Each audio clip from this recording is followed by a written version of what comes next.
now.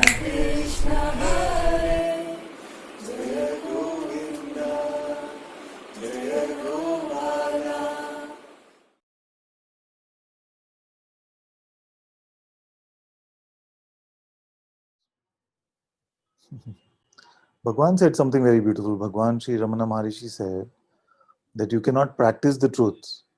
All you have to do is stop practicing the false. So what is the false? What are we practicing that is false? That we have to stop.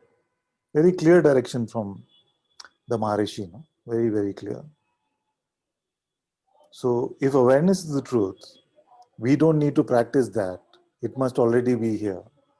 You see? We have to stop practicing that which is the false. You see?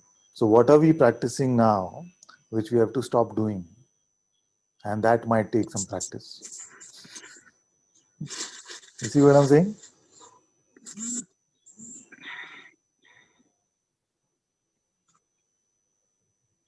So who can tell me,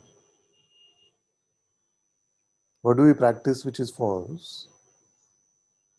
And to come to freedom is to stop practicing that. You have to stop practicing ignorance. Because there is no attainment of self-knowledge. It is not a new thing that you will attain, like the self, I'm going to get it. You see? It is just a dropping of ignorance. And to be ignorant takes a lot of reinforcement, a lot of reiteration to ourselves. You cannot, it's not an easy thing to remain ignorant. Because the truth is knocking you every moment, knocking at your door, actually burning down your door every moment. So it takes the rebuilding constantly that we are doing. And the biggest trick is that we don't even realize this. In the ignorance, the biggest tool of the ignorance is that we don't realize our own ignorance.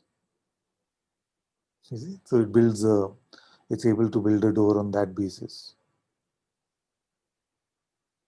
So it's very reassuring in a way. I don't need to practice anything. I am the self. Especially awareness, I cannot practice. In fact, I cannot let go of it. No?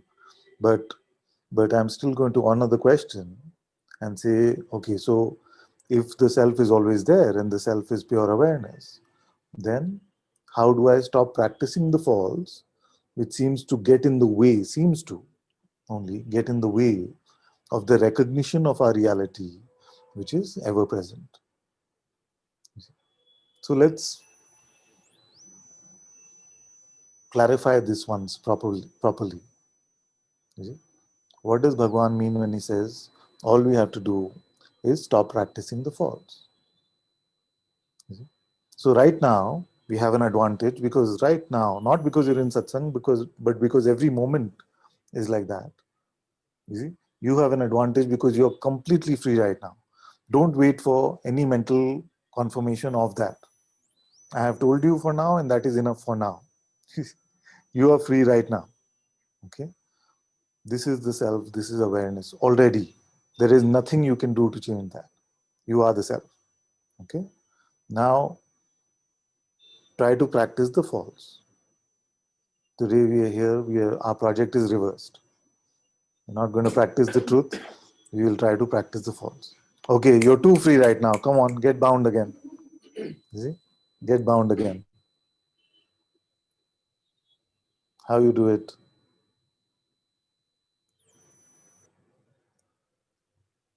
See?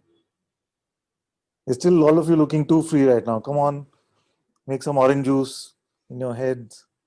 Think of some problem to solve. Yeah? How will you become free? Come on, how will you get freedom? How many lifetimes will it take? You see? It's not easy when we say it like that, is it? Because the freedom keeps pulling you back. Trying to think. is free. What to do now? Is it? So this is hard work. This is practice. To be free is effortless. In this instant, in this instant, who are you right now? You see? You don't even have to think about it. In fact, it's pointless to think about it. Right now, who are you? Are you not awareness? You are. So you didn't have to practice to get there. It is just naturally there. You can't say there and here, of course, but just to use some language.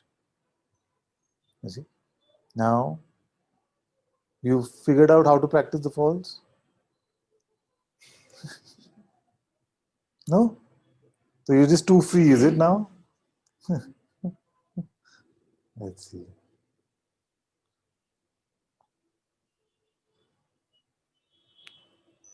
In the next 5 seconds, I want you all to believe a thought about yourself. I'm counting now. 1, 2, 3, 4, 5. Did? How many did put your hand up? Oh, good job, good job. So, the rest of you are too free. Come on, I'll give you one more 5 seconds. 1, 2, 3, 4, 5. Rest of you got a thought about yourself, you believe? Still the same one as first time. You see? So this identification, this belief, this apparent knowledge, which you uh, gave your assent to, and you said, yes, this is valid, this has truth value 1. You see, this is how you practice the false. Because I can guarantee you, and I've heard every single thought possible in the last 8 years, I can guarantee you, no matter how wonderful that thought was or is, it does not truly represent you. So it's always a step down, never a step up. And this is radical because most of us end up believing that I am in a personal state and I have to go to a higher thought, which is a step up. You see? But actually, this is never true. Your naturalness in your organic here-ness, you see, you're way higher than any concept can encapsulate. So whatever you end up thinking about yourself, whatever you end up believing about yourself, is always a step down from that. You see, and that is called ignorance. That is called conditioning. That is called vasanas. So there are ideas that we have perpetuated and believed for a long time and nurtured them with our belief for a long time, and that is what is called strong conditioning. You see? So, is it becoming clearer? So you start off completely as the truth, the unspeakable truth, unexplainable, unborn, undying. It is naturally here. The minute you take yourself to be something, I am something, that is ignorance. You see? Whatever that something may be. You see? So this ignorance is how we practice the false. So whatever practice it takes, so that we stop practicing the false, is the practice that is needed. You see? For some, now no practice is needed. Naturally, you find yourself open and empty, without conditions. You see? Some feel that when a notion comes, but I am this way, or I am this, then it feels like it's helpful to really, with all sincerity and integrity, Ask ourselves, who am I? That is self-inquiry.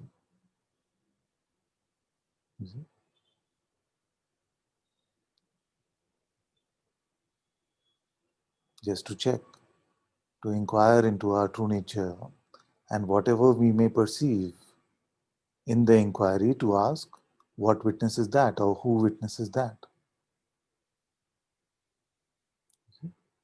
So that is one way to not practice the false. The other way to, and this is only for, you have to be true in your heart. If you feel like you need a way, you see, then you can use that. Or you can ask yourself, you see, um, what am I doing here? Where am I? Any of these kind of questions which hit at the root of what you take yourself to be. You see? Am I aware now? Who is aware of my existence?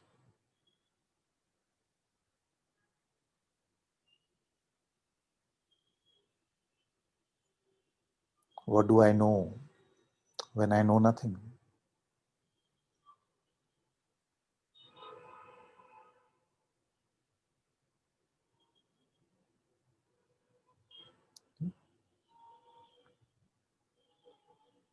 And if you don't feel like you want to ask any of these kind of questions or look inside yourself, then just let go. Let go to that which you feel devoted to. Whether you call that master, whether you call that Krishna, or you call that Jesus, or you call that Allah, it doesn't really matter. What's important is for you to let go. You see? So when the mind is proposing something for you to resolve, for you to take on, you let it go, saying it is for my master or my father to resolve.